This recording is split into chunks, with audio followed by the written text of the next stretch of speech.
a long weekend dispatch, getting it out early because we're going to take the long weekend off. So we'll get the podcast out kind of as quickly as we can record it, and we'll get our dispatch out early Friday. And then basically everybody, all the readers, listeners, viewers, just have a great long weekend. That's my main Just item on the dispatch. continue to pretend that you're Catholic. It's great. May I suggest ham and scalloped potatoes? In which case, unless your religion I'm not forbids Catholic. such a thing. No, but that's okay. You can pretend you are and still, tell your kids that the Easter Bunny is going to poop little chocolate Easter eggs around the yard and That's eat a ham tenet and of scalloped Catholicism. potatoes. Yeah, essentially. Yeah, close enough. Unless, of course, you're Jewish, in which case, happy Passover, and you definitely will not be eating ham and scalloped potatoes. So fair enough. Or if you are Muslim, in which case you are celebrating Ramadan right now, I believe. In which case, also, pardon? Starts next week. It's Starts like next week. yeah, a Oh, lot. does it start? I thought it was happening right now. I keep on losing track of Ramadan because it keeps on moving around the year. But anyway, I think Passover just started. Easter starts tomorrow, and Ramadan starts next week, I think. Well, I'll take your word for it. Anyway, you also will not be eating ham, but everyone else can enjoy a nice honey ham, scalloped potatoes, and peas, which is the appropriate feast of Easter. It was funny. About a third of my family is Jewish. Like my branch of the family is not, but like a big part of it is. And we hosted the last Christmas, and the bubby brought her homemade latkes, which are amazing. Like they flew just off the table. They're amazing, but they were stacked up on a serving tray right next to the spiral ham. Oh dear. And I was just laughing because I was like, hey, this is multicultural. And it's like we've stacked our traditional Jewish cuisine right next to the ham. And she just shrugged and she said, no, it's meat and potatoes. She goes, we don't need to overthink this. It's just meat and potatoes. So I was like, okay, yeah, that'll work.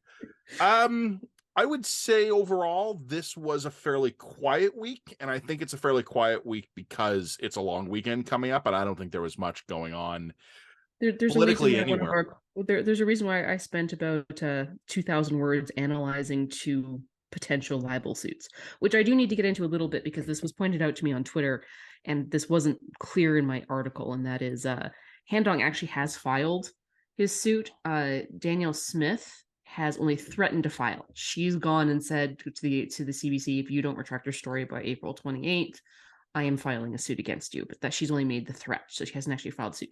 I think she will eventually, and I don't think this actually changes the argument of the column, because in the column I go out to point and say most threats and suits die on the vine. They don't go anywhere, as well we know. But I do think it might be worth pointing that out in the dispatch. Just a quick little clarification, because I didn't clarify that in the actual main column. Yep. Okay. I don't think that changes your argument either, but sure. Yeah. Update the timeline if you prefer. The only thing that's really been burning me up this week is Twitter. People fighting with you on Twitter mostly. I don't know, that feeds me more than it fires me up. See, I have really cut back on my Twitter use. I have deleted it from my phone, but when I'm actually at my computer working, it's open. So if you see me fighting on Twitter, I'm actually just procrastinating from real work. Yeah, absolutely. Yeah. So there was a report this week. It was from the Ottawa Citizen, and it got picked up across Post Media, that Canadian forces deployed in Poland, training Ukrainian forces, and I believe also providing some logistical assistance for the supplies we're sending to the Ukrainian forces, do not have a cook with them. Okay, fair enough. Like, I'm actually not freaked out about that. Like, some people were going, why are we sending troops abroad without logistic support? Guys, we sent them to Poland. Like, it's a NATO country. It's the infrastructure is intact. Like, they've got an Arby's, like, yeah. And I mean, Polish food is good. Like, I don't know if they want to be eating Canadian B-rat slop. I don't know. I'm trying to remember what the Canadians call B rations, but basically, yeah, okay, we could send a cook, or you could eat pierogies. Like, it's not. Or you could literally eat KFC, because this is. Yeah, I know. Anyway, so what the Canadian government didn't send a kitchen unit with the company that's there. They told them to feed themselves, build a government. And you know what? You and I have done this. When you've taken some trips, when I've taken some trips, we keep our receipts, and we just bill them. And our next invoice where you pay, we just pay out the balance, right? Yeah, yeah. This is something any small business can do. This is something, in theory, any government can do. But even though the deployment has been going on like 8 or 9 months, I honestly don't remember exactly how long. The Canadian Armed Forces, Department of National Defense, the federal government, exactly how you want to apportion the blame is up to you, cannot reimburse the payments. Like, the bureaucratic ability to do that has collapsed. Sure. Great. So It's a healthy, non-broken country. 100 guys on a rotating basis, obviously, in Poland, 3 squares a day, putting it on their plastic, personal plastic. Yeah, great. Filing the paperwork to get on their next paycheck to get like that amount sent to them. It's not showing up. No. So these credit card bills of these guys or girls, boys and girls, it doesn't matter, personnel who are in Poland. So basically they're lending up credit card debt. Yeah, essentially they're lending the Canadian government money on high interest credit card payments. And they're not going to, and they're lending the money for free because they're not going to get that interest money back. Oh, of course not. Yeah. No. And, this is like one of the things that we know, and we've studied this, like this is not me just pontificating here. Family separation during long duration military deployments is really hard on everybody. The deployed service member, the spouse at home, parents, young children. This is hard. Like, we ask a lot of these people, even when they're not in battle. And on top of that, we've decided you should also have the financial insecurity of it, as you said, advancing the Canadian government on high interest cards, thousands of dollars. I mean, can the military members deployed go on strike until they're properly reimbursed? Is that something they can legally do? No, but what they can do is not re-enlist. And we already have massive recruiting and retention problems in the Canadian Armed Forces, that the Canadian Armed Forces, I know this through both official and unofficial channels, are really worried about this. I told you this recently in a different context. I cannot tell you any other previous time in my life when my sources within the military have been as freaked out. And they're not freaked out about battle. They're freaked out about the fact that the forces are in a state of like collapse. This ain't going to help, because right now, let's say you're thinking about joining up the forces and you're reading, hey, travel the world, meet new interesting people, get screwed over by your government's broken accounts payable department. Yeah, like you're not going to sign up. If we were to send someone for 9 months overseas as the line, we would not get away with not reimbursing them their meals. No, and I would also have a nervous breakdown if I was the guy not doing that. Like, so, country's not broken, Matt. You're just a conservative hack who used to work for Post Media and therefore the American. I see you've been reading my Twitter replies. Yeah. Here's the thing. This is like, I could just sigh heavily and yell swear words and I'd feel a little bit better. But let me actually try to give you a serious response to this. Okay. Deliverology, when the Trudeau government was elected in 2015, it was smart that they were talking about it. That actually was shrewd. It recognized a problem. When these guys came into office, they were like, you know what?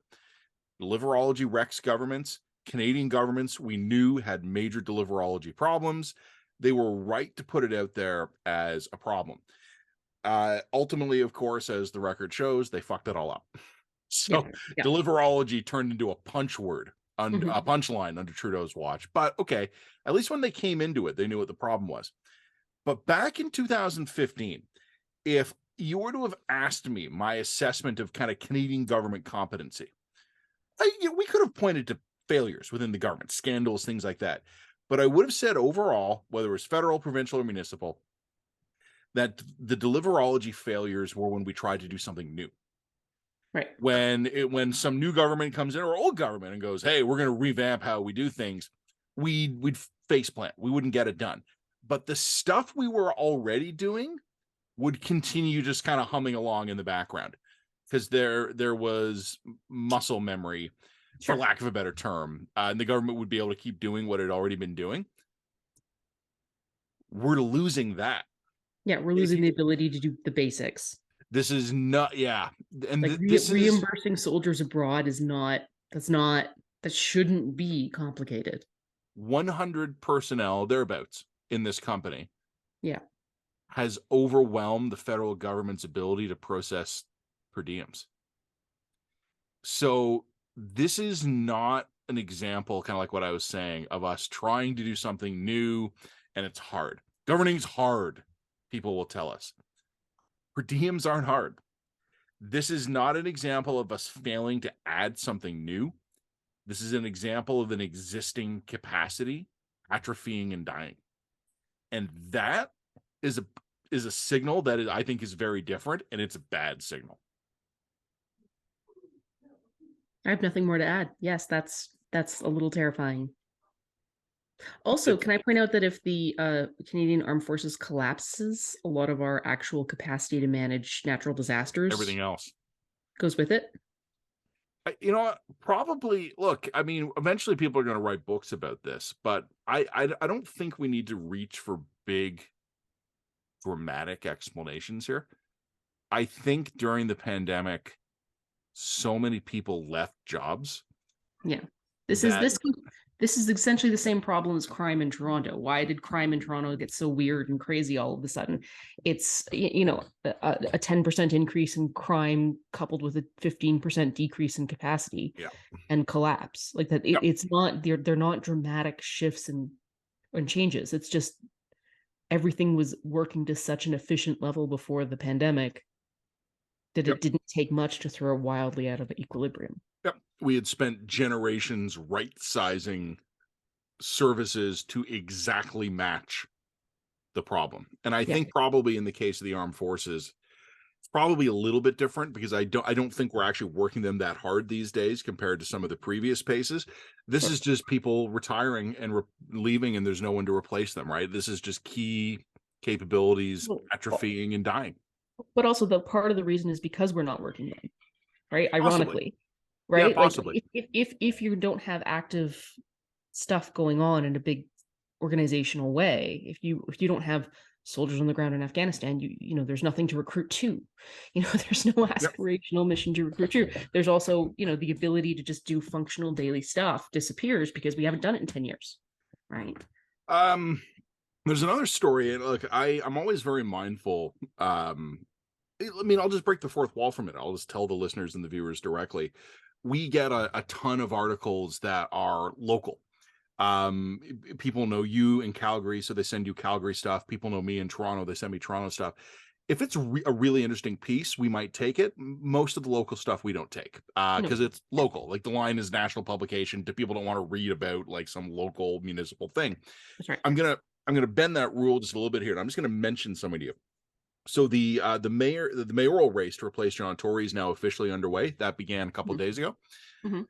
And the declared candidates are now kind of releasing their plans. Brad Bradford, that's actually his name, Brad Bradford, is a Toronto City Councillor. He's running for mayor, and he was quick out of the gate with kind of his early marquee proposal, which is making the TTC safe. And he has 4 proposals, and they're fine. They're all totally good. I don't object to any of the proposals here. But as I wrote in a column this week for TVO, they're not new. Like this is not like, hey, like bold new solutions to the problems here. It's basically we're going to put 50 extra cops in the system. That's like Plank 3. I don't know if you know this. The Toronto subways are equipped with cellular technology.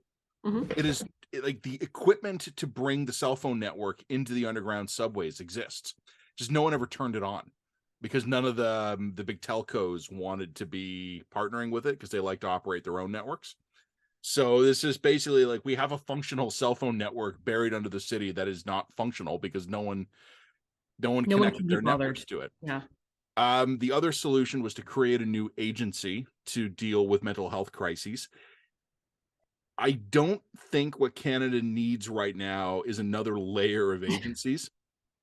Are they going to have a former Supreme Court Yeah, justice formulate an inquiry in order to create a committee in order to decide that there are problems? the task force. Yeah, Yeah, task force. There you go.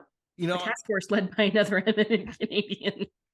an eminent Canadian, David Johnston, is going to go right from China interference to this. We are running out of eminent Canadians. You got to tell them we're No, starting. we're just going to have to lower our standard. No, we're going to have to start digging through the OC pile. You know what I Yeah. mean? Like, look for anyone with an Order of Canada, you're up. One, I do think a serious. I guess I laugh. I know what you mean, but I'm going to make a serious comment about that. It really is sort of like a heritage moment, part of Canadian heritage, which is basically to go like. Let me use the Toronto Transit thing as an example. Okay, in the city of Toronto, we have hospitals, we have mental health crisis centers, we have special units of the police who are designed for mental health crisis interventions. We have TTC security force, the special constables. We also have private security that patrols stations. And now we also have, we've surged extra TTC workers into the system in uniform, basically to keep an eye on things. And on top of this, we have CAMH, the Center for Mental Health and Addictions and Mental Health in Toronto. We have all the private sector mental health supports you could ever hope for. We have homeless shelters, we have halfway houses, we have supportive housing, we have social housing. Now, obviously, you can argue we don't have enough of these things, but all of these things exist, and they're not working. So let's create something new and just add it to the mix. Until, like, it's a really interesting comment, I think, on humanity, where you look at a bunch of things that aren't working, and instead of going, we must correct whatever the failures are here, we just have to create something new because we'll get it right that time. On that note, or a slightly related note, it does seem to me that there are some public policy experts, particularly on the drug file, who are pointing to Canada and saying, okay, so more harm reduction and throwing more social workers into the system appears to be contributing to things getting worse. Especially from the sort of the Stanford, I think Stanford has a drug policy school, and they've had a couple of commentators who've commented on the Hub and also on Twitter, and basically noted that, you know, if you were to create a I should say this, a safe supply, a drug user friendly kind of environment with a good quality healthcare system, universal healthcare access, you know, you couldn't in the real world paint a better picture than Canada, and yet the overdose rate in British Columbia is worse or as bad as something like the shittiest 5% of U.S. states. Like it really is quite astonishing.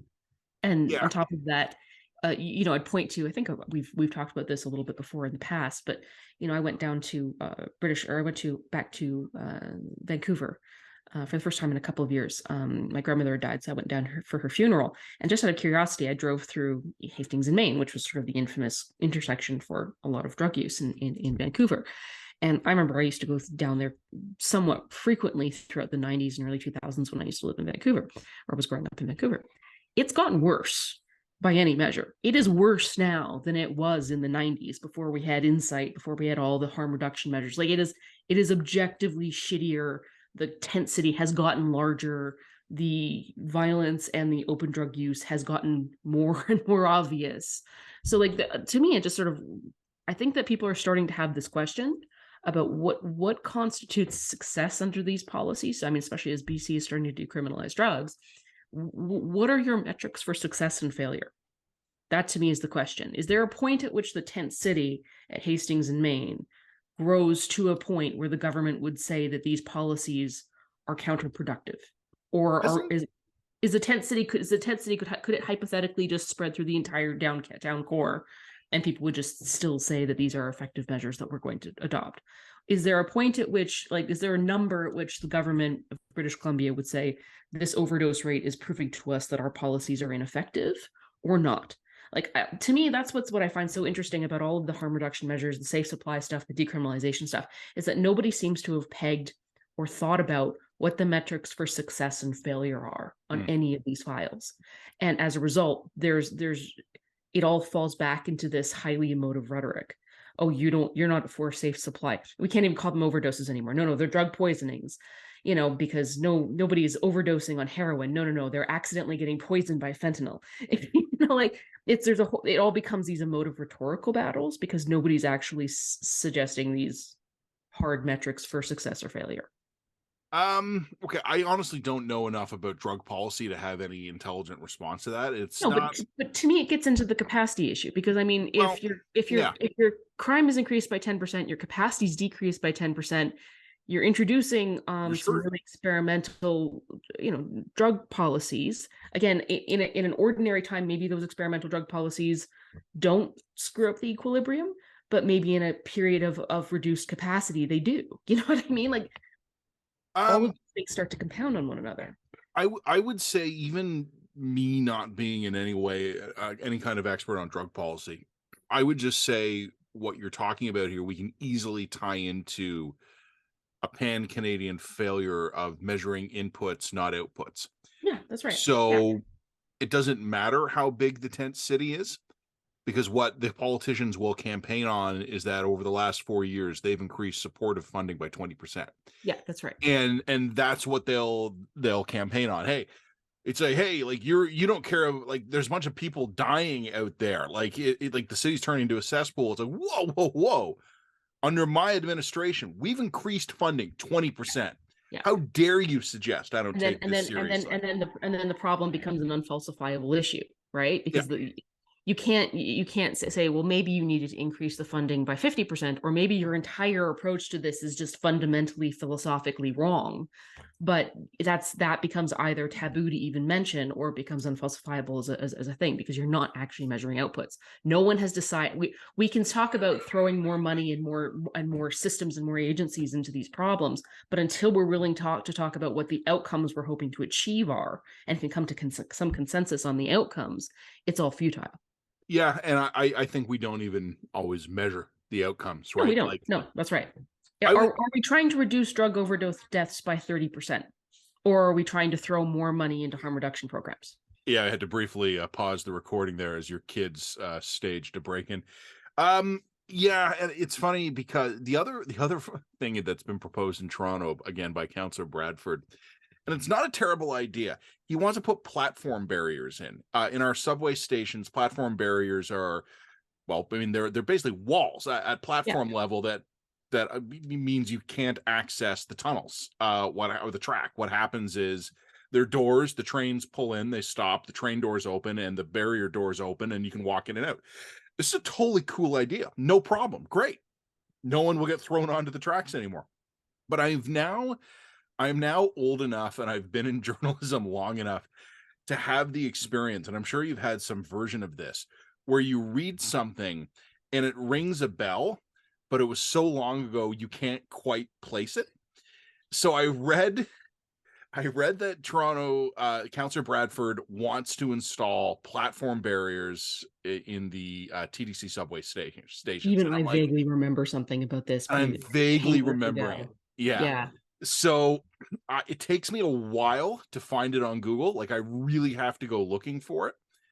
And what I find is that in 2009, Yeah. two kids were shoved onto the tracks. They were okay. They survived.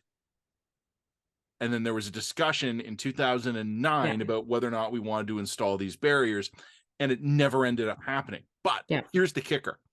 In 2009, if we had chosen to do it, the estimated time was between 13 and 15 years to do it across the entire system, which, first of all, is fucking insane. The idea that it's going to be, well, we can put these barriers in place in 10 to 15 years, in 13 to 15 years. But the funny thing is, if it had been 13 years and we had started when we started talking about it, it They'd be would done have now. been done last year. Yeah. And here we are, having not done it, and there's a guy running for mayor on a platform of doing it. Sure. Everything's fine. Everything's fine. You know what we Not need? broken We need a new agency. A new agency to fix our problems. But Bev McLaughlin will fix all of this. Just get her on it. I don't really know if there's much else to say. I know that Yeah, just I mean, the other thing I would add is that there's this great front page story in the Globe today about how the latest appointee to the Supreme Court sucked and is getting all of her Yeah. previous rulings overturned on failures to understand basic law, which seems Have part and we, parcel. speaking of And we've things actually I've, talked about her before in the dispatch. We've talked about yeah, how she's underqualified for the job, and nobody wants to say that because she's Indigenous. it's, So I don't know enough about the law to say this, but I will tell you, my lawyer friends, when she was appointed, were like, huh, that's weird. Okay, maybe it'll be fine. And then now we're at the point where, and again, I don't understand all the nuances of this. So what happened this week, I think, is that one of her previous rulings was overturned yeah, on appeal, and but it was it was bad. devastatingly Yeah. overturned. It was like, with respect. Well, it wasn't like, You're we full of shit. find that on this incredibly arcane bit of No. legal theory that we're going 51% this way, but we acknowledge someone 49% could have been the other way. My understanding of this was that this was humiliating. Yeah. It's complete, Should, total should we try to get shutdown. another dispatch blurb about this? We should. Now, the last time we talked about this, we actually outsourced this to someone who was a lawyer and was an expert in the law and was actually fairly high profile, but wouldn't put their name to it. Um, we maybe want to reach out to that person again. I think we might Um, have to. we might have to, because that person wrote a really excellent and devastating dispatch that explained just why this person was Yeah, not yeah, yeah. competent to sit on the board, even though the fact that there were other Indigenous judges who people assumed were going to be tapped for the Supreme Court because they were eminently qualified. All these Yeah. people were overlooked in favor of this like Indigenous woman, and I think it had to do with the fact she was also bilingual. So she was like Indigenous bilingual or something like that. I think that that's what it was. And there, so therefore was tapped to the bench. But I mean, it's the classic Trudeau appointee. It really was check to box as opposed to was the best person for the job kind of thing. Julie Payette would be the other classic example of this. They were elected for their or appointed for their sort of characteristics and not necessarily for their competency at the actual role. Mercury, Venus, Earth, Mars, Jupiter, Saturn, Uranus, Neptune. For everybody who will get that Just joke. want everyone to, You're I good. just want You're everyone to good. make sure I You know can you could definitely serve as a staff member to the governor general at the time, provided you could handle the emotional abuse. I'm pretty dead inside. It's true. You'd be perfect for the job.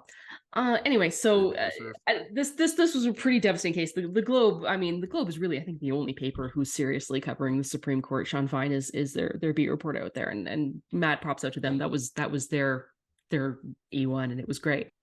But we should maybe reach out to our lawyer friends and ask if they want to. Hey, it's a long weekend, right? Like it's hard to find people, but you never know. Never know. Okay. Do we care? We'll wrap this up after this. Your kids are obviously mutinying. Yes. Do we care about space? The Canadian astronaut going around the moon. Yeah, in his chin. He looks exactly what you would expect an astronaut to look Yeah. like. Yeah. Yeah. Yeah. Central casting. It's amazing. Is that A worth Canadian is astronaut. that worth a The only dispatch thing blurb? Canada has going for it right now is that man's chin. Okay. That man's Well, amazing chin. I mean, one of the counter arguments against the Canada's broken thesis is just the individual accumulated skills of Canadians. And This has always been my thesis, and this is the only faith that I actually have in Canada is not in the institutions; it's in my neighbors. as long as NASA can give them a ride. As long as NASA can give them a ride, as long as somebody else's institutions are still functional, we're fine. The second America falls apart, we're in real shit. Maybe that's actually the theme for the dispatch. Like basically what we need is just for NASA to start taking over everything and we can plug in certain talents. NASA will now have to let's outsource our per diems for the armed forces to NASA. No, basically what we really need is America to just take over and we'll just supply them with talent and raw materials. You know what? I love going. America, always have. The last thing I want to be is like Puerto Rico. Let's just put it that way. Well, right now, Canada may be broken, but I'm still happy I'm on this side of the border. You may feel differently in 20 years. Oh no, I may feel differently in 6 months. So like I'm America has a lot going for it, but it's also got big problems. If America doesn't actually explode into some kind of sectarian conflict, I'm Which it bullish might. on them. Yes. I don't rule that out. No. Well, that got dark. Anyway, look, I think that there's something to be said. It's like, hey, the counterfactual or the counter thesis or the rebuttal to the Canada's broken theme is that yes, there are still high talent individuals we make fucking amazing astronauts who make fucking amazing astronauts. But that person is a clear example of Canada at its best. We're still producing really fantastic individuals who manage to rise above the failures of the institutions. Air Force pilot, colonel, first space mission, but the guy does have an incredible chin. Yeah. Buzz Lightyear. Well, I mean, I saw on Twitter someone basically said it's too much. I don't find him attractive because it's too much. It's just he's too perfect. I like men who are a little ugly. Someone said on Twitter, it's like if you asked one of the AI art things to make Buzz Lightyear in real life. Yes. And that's Canadian astronaut Colonel Jeremy Hansen. All right. Well, look, this is pretty brief, but I think that it was a quiet week. Trump got indicted, but what are we gonna say about that? What are we gonna say about that? I got nothing to say about that. Arraigned, technically. So I had to learn all the U.S. terminology this week. He was indicted last week. He was arraigned this week. Whatever. You know what we're trying to say here. No one got shot. That's what I was worried about last week. So we got through a week with no one getting shot. Everything's fine. Everything's fine, Matt. Honestly, baby steps. Let's parse out who's going to write what. Let's reach out to you know what? Honestly, we might not write this thing till later. Let's wait on that because we got a long weekend to get the written thing. Okay. When do you want to put this out? When do you want to get the written one out? It kind of depends on how tomorrow rolls, to be honest with you, and how we want to parse it out. Let's talk about that when we're off. All right, and let's also see if we can get someone to write on the Supreme Court, someone who knows their stuff better than we do. Yeah. Okay, well, look, Jen, to you, your family. I know you got family visiting from out of town. Have a happy Easter, happy Passover to everybody celebrating. And if I'm right on the timing, happy Ramadan to people next week. But yeah, that's all I got. I'm Googling this now. When is Ramadan? I think it starts Tuesday. I'm not positive, but or maybe Thursday. No, evening of Wednesday, March 22nd to the evening of Thursday, April 20th. I was right. We are in Ramadan now. I thought it started next week. I thought it went from the 13th to the 20th. Nope, 22nd to but it changes every year. All right. Well, I defer to you and your superior Ramadan knowledge, and I apologize to any Muslim listener. I honestly thought it started next week. That's all I got. Okay. Happy Easter, happy Passover, and happy Ramadan. Okay, see you, Jen.